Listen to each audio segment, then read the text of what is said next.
I'm Flo. Hey everyone, I'm Chewie. So, Chewie, what are we doing today? We are using Scratch. And what is Scratch? I'm glad you asked. Scratch is an in-browser, user-friendly block programming language designed to introduce coding to kids. Okay, so today we're gonna build two games. I'm gonna be making Catch the Carl, and Chewie's gonna show how to do an amazing maze for Carl as well. So if you're interested in watching my game, keep watching, and if you're interested in learning how to do the other game, skip to Chewie's part. Okay, so let's go right into it. I'm gonna share my screen. Perfect. Okay. And first thing you're gonna do is type Scratch MIT. And you don't have to make an account. I'm not signed in. You just go to create here in the top left. We're gonna create a project. Okay, so close this. This is just a little introduction about Scratch. The first thing we're gonna do is go here to the bottom right and go to this little icon and choose a backdrop. So there's so many options. You can choose whatever you want. In this case, I'm gonna choose this hill. Okay, second thing you're gonna do is go to here to the sprite and click on the trash can with a little cross. We're gonna get rid of that and we're gonna make our own sprite. So you could do the same thing. You could go to search and find the sprite that you want. But what I'm gonna do is go to upload sprite and yay, Carl. Okay, that'll take a while. Not too long, I hope.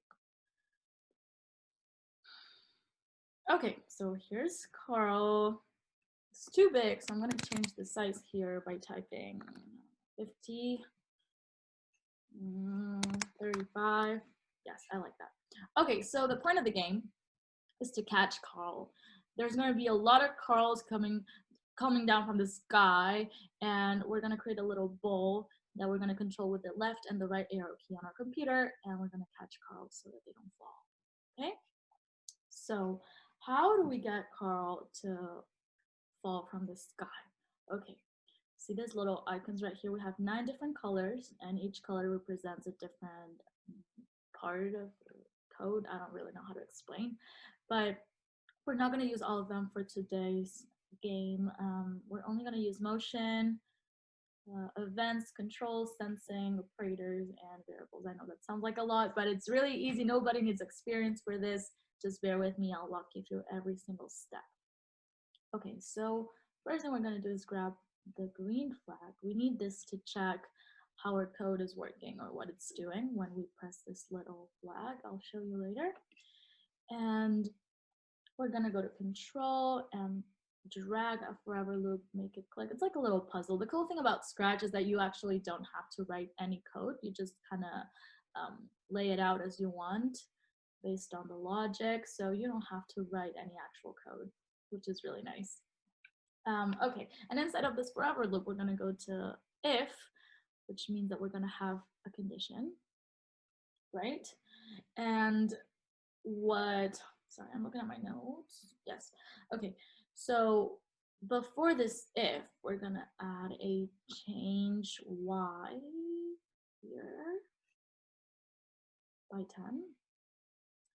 This is gonna be the speed of Carl, like how fast he's gonna fall down. That's why we put a negative, because it's going down. If we wanted it to go up, we would put a positive number, sorry. So we're gonna use -5 just to see how it goes. So inside of this, we're gonna go to operators and use the middle one, the smaller than, and we're gonna go to motion. I'm gonna drag Y position, and we're gonna change this to -170. I'll explain later what all these numbers mean. I know it might seem a little confusing if you've never worked with Scratch before. We're gonna grab this piece, go to, and we're gonna set Y to 180. Okay, so what this is doing is when we click the green flag, we're gonna change Y by -5. Imagine that you have a Y axis and an X axis here. The Y axis means vertically where Carl is we can see over here that we're at negative 34. If you change that to, let's say 10, Carl is above. If you change the x to 20, slightly to the left. Okay, so we're saying that y will change in a rate of negative 5 going down. And then we're going to go into this forever loop, which means that whatever we put inside of that loop, inside of this chunk of code, is never going to stop. So we want Carl to keep falling down from the sky, keep falling down. So if our y position is less than negative 170, so let's see what negative 170 looks like, negative 170, all the way down here. If our position, if our actual position is lower than this, we're going to set y to 180, which is all the way up here. Let's see, right? So, oh, you can't see. There it is. So if Carl is here, we're going to make him back up, go back up, and then keep on again and going back and back and forth with a forever loop. Okay, so that's part of the code and it's done. Let's see how it works. Isn't working. It's going so slow. I ran into a problem. Let's see. When that is sleep change. My bad. This piece of code is supposed to be inside of the forever loop, not outside. So this is a great example of when you run into a problem. Okay, you would separate the piece of code. You don't have to delete anything. And it's just like a puzzle. Put it back up, and then you would drag this in between the if statement. Oh, there you go. Beautiful. We just solved our first problem. Amazing. Okay, so the next part of the code is to have something to catch Carl with. So we're going to go to sprite. Over here, we're going to go to search, and I'm going to type in bull. Why am I in all caps? Okay, bull. So we're going to use this to catch Carl and see how our screen is completely blank. We didn't lose our code. Don't panic. We just have a different sprite, so we have to make different code for that. Okay? So for the catcher, we're going to start with events as well. There we go. And we're going to use another forever loop. Use a very common piece of code. And instead of one condition, we're going to put two conditions. Make sure that the conditions are right below each other, not inside. See how you can make it like inside of the if. You don't want that. The code is not going to work. Okay, and now we have to put something in the conditions. So if, what do we want to make? Let's think. If we touch the right arrow key, we want the bull to go to the right. So let's go to sensing, and if we press the right arrow key, or if we press the left arrow key, something in there is going to happen. So we're going to go to motion, and this time we're talking about the x-axis, the horizontal position of Carl. So we're going to say change, not y, but x, change y by 10. Sorry, I said y again. Change x by 10, and change x by negative 10, because remember, we're trying to go to the left, and every time you want to go to the left or down, you're going to add a negative sign. So let's see how that looks like. And I can move it. Perfect. Okay, I'm running into two problems right here. First of all, the bull is right in the middle of the picture, and I don't like that. So I'm going to change the y to a bigger negative number, like 100, maybe even a little more, 130. And another problem that we're running into is that Carl keeps going through the bull. Like, I'm not catching Carl. So how do we fix that? We go back to Carl, and we're going to make a different piece of code, but don't delete what you have. Okay, so we're going to grab this. Where is it? Looking at my notes again, so I don't forget. Okay, so we're gonna get a forever loop. Here we go. And now we're gonna grab another condition inside of that forever loop. There you go. And okay, so what do we want to do? Once Carl is touching the bull, we want Carl to go back up so that it doesn't keep falling down, right? So we're gonna go to sensing again, and if we touch the bull, I'm going to move it a little bit to the left so that you can see. We want to move back up. So we're going to go to random position and set y to 180, which is right at the top. Let's see what that did. Let me catch Carl. Yes. Perfect. Okay. So that works. That's the game, but it's a little boring. I want to keep track of how many Carls I'm catching. So we're gonna go down here to variables, and we're gonna click make a variable. We're gonna call it score. See how there's two options you can do for this sprite only. For all sprites, we're gonna choose the first one. And in this second piece of code that we have, we're gonna add a couple lines. So we're gonna set my variable to 0, which means that we start with 0. We haven't catched any calls. Make sure that you go to score. I mean, the actual name of your variable, not just your variable. That's a little tricky. And then if we touch the ball, we're gonna change my variable by 1, which means that every time I touch the ball, like the score is gonna increase by 1 and 1 and 1.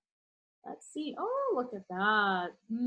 2, 3 Carls, 4 Carls, amazing. But I'm still bored, okay? I wanna make this more interesting. And we're gonna do that by adding a bad guy. So you can choose whatever sprite you want. In this case, what do I want? Oh, this angry shark. Yes, this angry shark wants to eat Carl. And we don't want to catch the shark or he will eat Carl. So for the shark's code, we need exactly the same. And there's a really cool thing that lets you be lazy. Just drag the code that you want to copy into the sprite that you want. I don't know if it's gonna work. Is it? No. See how it it shakes a little bit? That means it's working. Oh my gosh. Okay. Third time's the charm. There it is. Beautiful. And then we want the second piece of code as well. Drag it. Why is it not shaking? Come on, shark. There you go. Beautiful. So we have all the code that we need for the shark. And another thing we have to change, we have to make a slight change, which is that every time we catch the shark, we want to decrease our score by -1. We're going to lose points. Okay, so let's see how that looks like. Catching the shark, -1. Bad. -2. Oh, no, I want Carl. Carl is going to give me positive. -1, -0, 0, 1, 2, and now we're back to the positive area. Another thing that we can do to make this a little bit more interesting is change the speed. So we're in the shark code, and we're going to change it by -10. Okay, that's a little faster. And now we're going to make Carl go by -9, a little bit slower. Let's see how that looks like. Oh, yes, I like that a lot more. Okay, catch Carl, just Carl, not the shark. Hate the shark. Ah, dang it. Okay. Now I'm gonna make it even faster. You have total control over this. The cool thing about coding is that you design your own game. You do whatever you want. There's no rules. Actually, no, I want this super fast. Let's make it like -20. Ooh, that's stressful. Okay. Oh my gosh. Okay. Ooh. Okay, well, that's the game. I hope you guys liked it. And if you want to watch Chewie's, feel free. He has a really cool game coming up as well. Let me stop sharing and stop recording. Bye. Everyone, how's it going? It's Chewie here. Hope you guys enjoyed Flo's video about how to make a Carl catching game. We're with Chewie right now. I said the same thing twice. Oh. What's up, everybody? It's Chewie. Hope you guys enjoyed Flo's Carl catching game. We're going to build a maze. So let's start. I'm going to share my screen. Okay, we're going to go to Scratch. Oh, I already had it typed in. Look at that. Now, if you watch Flo's video, then you'll know that we don't have to create an account or anything like that. All we got to do is just go to Scratch, and then we can just click Start Creating. All right, let's get into this. So the first thing we're going to do is actually upload. Get rid of all these things. Don't need them. I'm going to upload a sprite that I have. Now, sprites are little things that can interact on the screen, and we can write code for them to see to move them around, to do things with them. So it takes a bit. There he is. He's humongous. We're going to make him a tiny bit smaller. Sounds good. Now, I'm just going to position him at 0, 0, so that's the middle of the screen. Cool. That's where he's going to stay. Now, if you look over on this side, then there's all these little blocks, and all these blocks are code blocks, and they do different things to the sprite. So what we can do, for example, is have him follow our mouse. So how do we do that? Well, we're going to want one of these blocks. So this says when the flag is clicked, so that means the game will start, and we want something to happen. So then we'll go to motion, because we want him to be following our mouse, and we want to say point towards mouse pointer. So if we start this, you'll see he'll just follow my mouse wherever it goes. Look at that, we found our first bug. Now, the thing about this is that it's only going to happen once. So once I click it, it's going to follow the mouse wherever it goes, but just one time. So we're going to want this to happen forever. So we're going to go down to control, find a forever loop. And now he should follow us. Cool. I'm going to go ahead and stop it. Now let's actually move on to the maze. So we're going to draw a maze. So we go down to choose a sprite, paint. Then we're going to be able to make our own maze. So for the sake of simplicity, I am going to make it, we'll make a square maze. Let's put an exit so we have a place to exit. Nice. Now, you can make this however you want. I'm going to make it fairly simple for the sake of the video so that you can see what this actually looks like. Let's make this a tiny bit bigger. It's a little small of an exit. Perfect. So we'll have Carl start off here in the corner, and we'll just, simple maze, right? We want there to be some stakes in here. Nice. Cool. Now we want there to be some sort of goal, right? So if you get out of the maze, what happens? Well, I'm going to want Carl to be able to catch a ball. Let's make it purple. That's like a pink, and we'll go with that.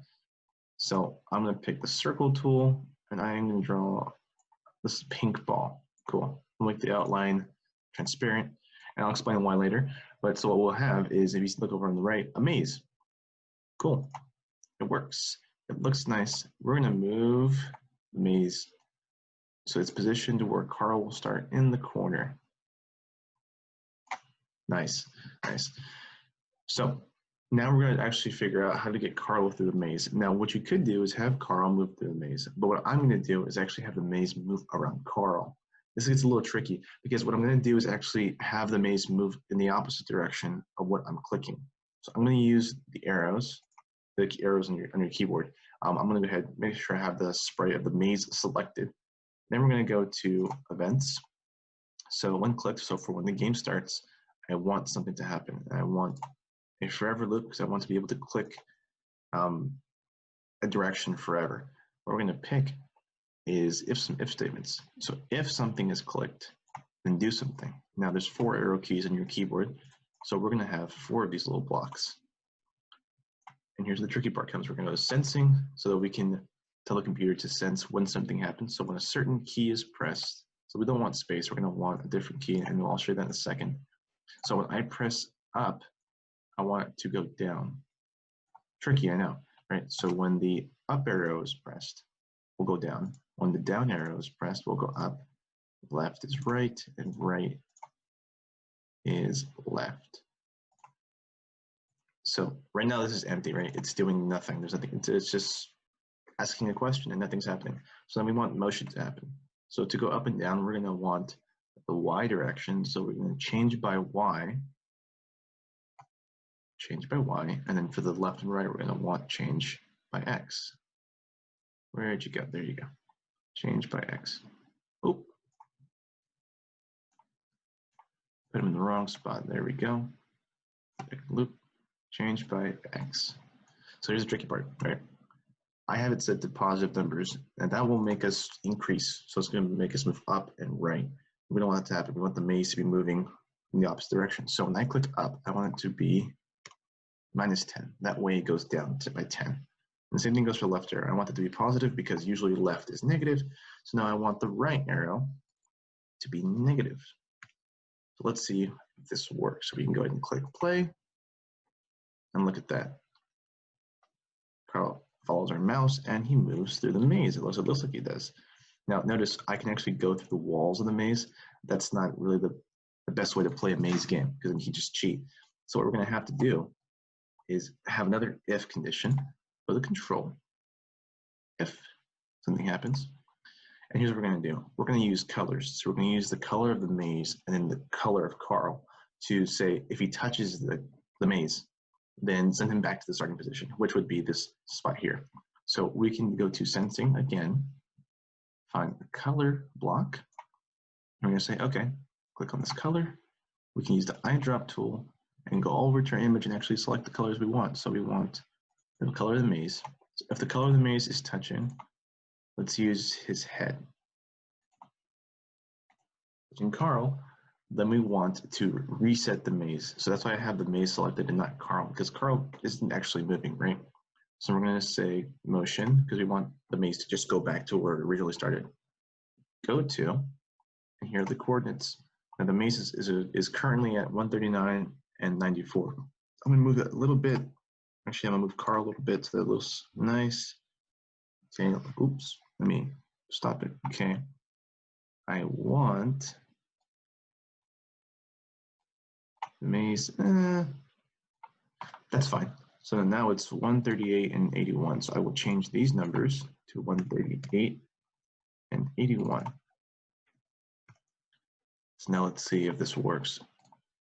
You touch any part of the maze, boom, I get sent back.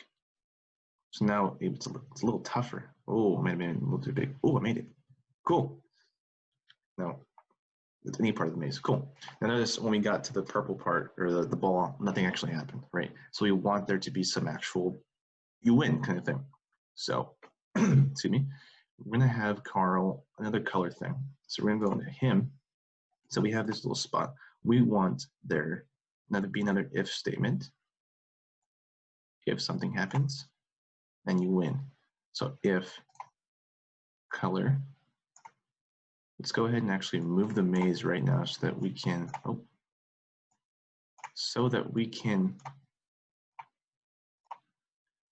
we can see the color of the ball. I can get it to move. Perfect. That didn't move.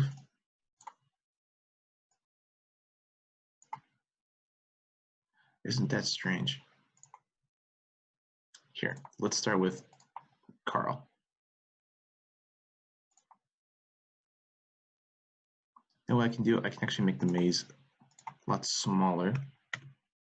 Boom. So now we can see the ball. So if Carl's so this green is the color of his head. If his head is touching, come on, there we go, the ball, and we want to say you won. So now comes the fun part. How do you, that's Carl, we don't want that. What happens when you win? Well, we want the game to be over, and we want it to be maybe like a you win message. So if he touches it, we're going to go to events again. We want to broadcast a message. So we can broadcast a new message. We'll call it win. And then when this happens, we want to say you win. So we could do that. We can go to, now we want the maze maybe to disappear, but for now we'll just have it say you win. So let's do that. We can have some text. Let's say you win. So notice I just added another sprite, and all I'm doing is just writing letters, just some text. Cool. Now we want this to be hidden during the game because we don't want it to actually say you win if you don't actually win. So we want it to be when we start the game, we can go to looks. We want it to hide. Now go back to events. And we're going to be looking, or waiting rather, for the win message. So when I receive win, we want it to show. So where are you? There you go. Show. So let's see if it goes away. There it does. It goes away. Now, if I touch the black, and it gets it back. Now, if I get here, oh, so close. Okay, let's see. Come on, Carl. Oh, dang. No, I might have made him too big. I think he can't fit this little gap. I might have made it a little too hard considering the size that he is. Let's see. Boom. you win. Isn't that great? Real simple, real easy. Amazing. It's an amazing game. And then you can just reset it by just to touch the black, and then you can reset the game. So let's see if I can actually get there again. I'm curious to see if I got any better. Oh, nope. I might just cheat for a second and make them a tiny bit smaller. Boom. I win. Isn't that awesome? And to just reset it, just touch the flag, and we can click the flag again. There you go. You had a maze game. You have a maze as complicated as you want that moves around like you want. You have Carl, who responds to colors, and then you have a win message, should you win. Guys, this was a lot of fun. I really appreciate you watching this video. It's a lot of fun learning how to do this and being able to show you all how to use Scratch. I hope you had fun. Hope you really enjoyed it. Thank you so much, and thanks for being with Chewie.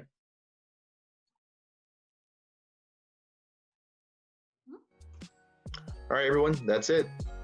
We hope we had fun. Now go ahead, play it, share it, show your friends and family. Thank you guys for joining us. See you next time. Bye. Bye.